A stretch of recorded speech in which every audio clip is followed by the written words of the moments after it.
Superhero hot takes, everybody. We all have a couple, right? Some people don't like Spider-Man, and if you don't, I think you're kind of dumb. I think you're kind of stupid, and you should probably click off this video. However, everybody has some hot takes, right? I don't have a very big fan base. I thought about doing a video where I should ask the people what their hot takes are, but then I realized that no one's gonna answer because I don't have that much of a fan base. And so I decided that I'm just gonna jump on here and share some of my own superhero hot takes. Before this video begins, I just want to encourage you to share some of your hot takes in the comment section below. Subscribe and like, and I'll make a video responding to some of the hot takes that I see in the comment section.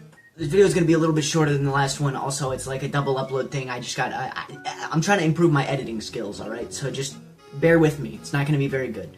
Watch till the end of the video, please. Retention is awesome. Anti-hero Harley Quinn is not as bad as everybody says it is. Everyone says, oh, they're trying to make Harley Quinn the Deadpool of DC. They're trying to make her the comedy anti-hero. And I say, okay, what's wrong with that? Why do you have a problem with that, right? The argument usually is that, well, Harley Quinn is a tortured character who was manipulated and abused by the Joker, and that's how she should be that character. And I say that she is that character. She's just growing and evolving out of that situation. Why does she need to stay being the Joker's, lackey? Why can't she grow and evolve and realize, oh, he's a piece of shit and I can be a good person again? She didn't have the same chemical burn thing as he did, to my knowledge. I guess in the Suicide Squad movie, Joker wiped her mind. I don't know if that's very consistent throughout the comics. I don't really read that many comic books, I'm not gonna lie. I think the main reason people don't like it is just because it's different. And you liked Harley Quinn with her, spandex red and black outfit and the stupid, ears, and you really didn't like Birds of Prey, even though that movie was fucking great. That movie was a banger. Moving on.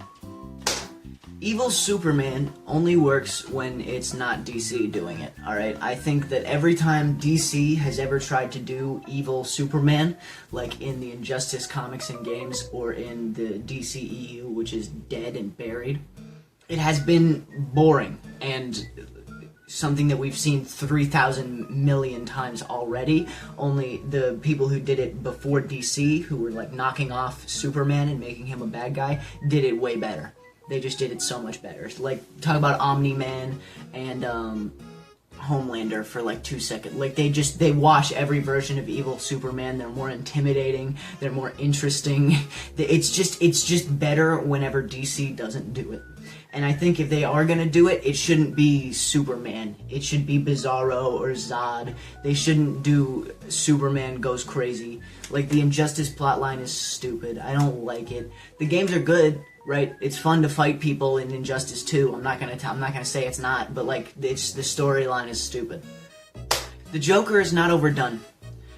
It's just that nobody can write him properly, alright? I'm not gonna sit here and say that I could write the Joker better than a lot of these comic writers, right? But you see so much of the Joker, right? And every single time it's boring. It's the exact same thing. You know what it is? It's just Heath Ledger. They just keep doing Heath Ledger. They just keep trying to do Heath Ledger over and over and over and over again. And then when they do something different, they completely ruin it.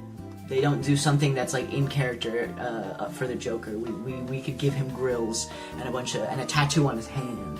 This is the stupidest thing I've ever heard in my entire life. Joker is a great character who can be explored, but correctly. I also don't think the Batman is going to do a very good job. I think they're just going to do the same thing where they copy Heath Ledger. When really, I think we should be taking more inspiration from the Jack Nicholson era of the Joker and combining it with the Heath Ledger, psychoticness of it, right? Heath Ledger and Joaquin Phoenix are both fantastic in the role of Joker, right? We're not going to talk about Joker 2. That's not a movie. That's not real. That didn't happen. They're both fantastic in those roles. However, they would not be fantastic in those roles if their enemy was Batman. Because I will go as far to say as Batman in the Dark Knight trilogy isn't really even Batman. He's just kind of like an action star, right? Those movies are fantastic. I'm not going to say that those movies aren't good. Those are some of the best superhero movies that have ever been made, ever. But it's really like, it's kind of just like if John Wick didn't kill people and he wore a funny costume. That's kind of what The Dark Knight is. It falls victim to that like early 2000s, late 90s grit that a lot of comics do, and I don't think that that's necessarily a bad thing. Like Watchmen is really good, not the movie. Watchmen the comic is really good. But I just want to see a Joker that's fun. Like a funny Joker who makes jokes. I think the best thing about Heath Ledger's Joker is that he will make you laugh. The Joker should make jokes and be funny, right? It doesn't need to just be psychotic, oh, society. Like, it's just not, stop. Just stop. We need Jack Nicholson, but a little crazier and bloodier. That's all it is. That's all we need. U.S. Agent is more interesting than Captain America. I think Captain America is kind of a fucking snooze fest. Go watch Captain America: The First Avenger. Go watch that movie, please. Tell me it's not the most boring sack of shit you've ever watched in your entire life. It's a good war movie. It is not a good superhero movie. It's incredibly, like, it's a slog to get through. It doesn't feel like a superhero movie, and yeah, it's like, so Captain America can feel like he fits in that world. Why can't we just make it a little more fictional? I don't really know. It doesn't really matter. Either way, I think U.S. Agent, in the MCU specifically, is far more interesting than Captain America. He is funnier. I think his relationships with the other characters on his team is more interesting and dynamic, unless we're talking about like the Iron Man rivalry with Captain America. I just think U.S. Agent is more fun to watch than Captain America ever was. That's not to say that new Marvel is better than old Marvel. No. That's stupid. But I think U.S. Agent specifically is more interesting of a character than Captain America was. Alright, the reason you clicked on this video, it's in the thumbnail, right? Miles Morales is better than Peter Parker, right? I think he is consistently better written. I think his stories are consistently more interesting, and they have me more immersed in the story. I think his villains usually are more engaging. The way that they spin off of Doc Ock, at least in the Spider-Verse movies, is great. I love the way that they use Kingpin in the Spider-Verse movies, the way that they kind of tie Peter's villains into also being Miles's villains, while also, like, Kingpin feels like he is actively a Miles Morales villain in the Spider-Verse movies, because of the way that it's written. It's just written really well. My personal opinion, Peter Parker, we know his entire backstory, right? There's really no unique story you can tell with Peter Parker because it's already been done 500 years ago, alright? Peter Parker is such an old character to the point where I don't think he should be the mainline Spider-Man anymore. In the 616 universe, he should settle down with Aunt May,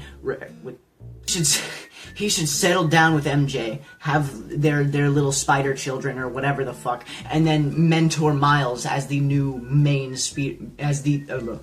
new main Spider-Man of the 616 universe.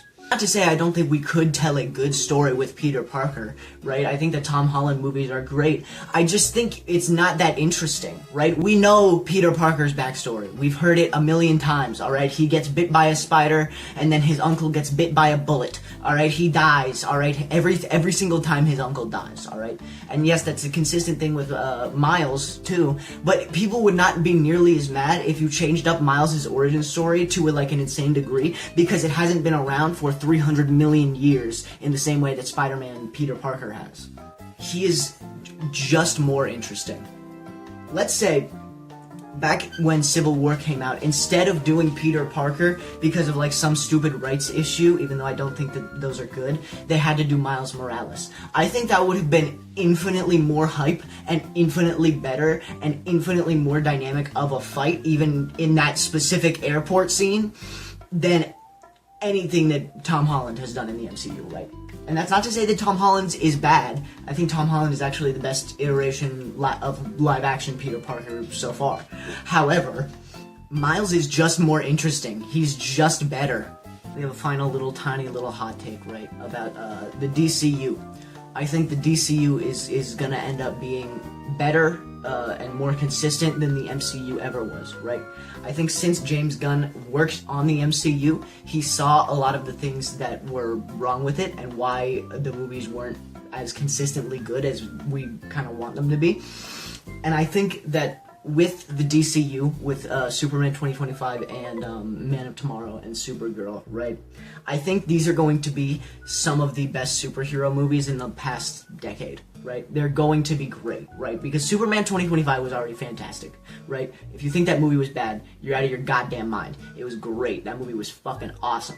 And even with the way that he's kind of merging the DCEU, I think it will still be more consistent in the quality of the movies. I think the Batman Brave and the Bold movie is probably going to be fantastic, even though I don't really like the choice of making Damian Wayne the first Robin that we see.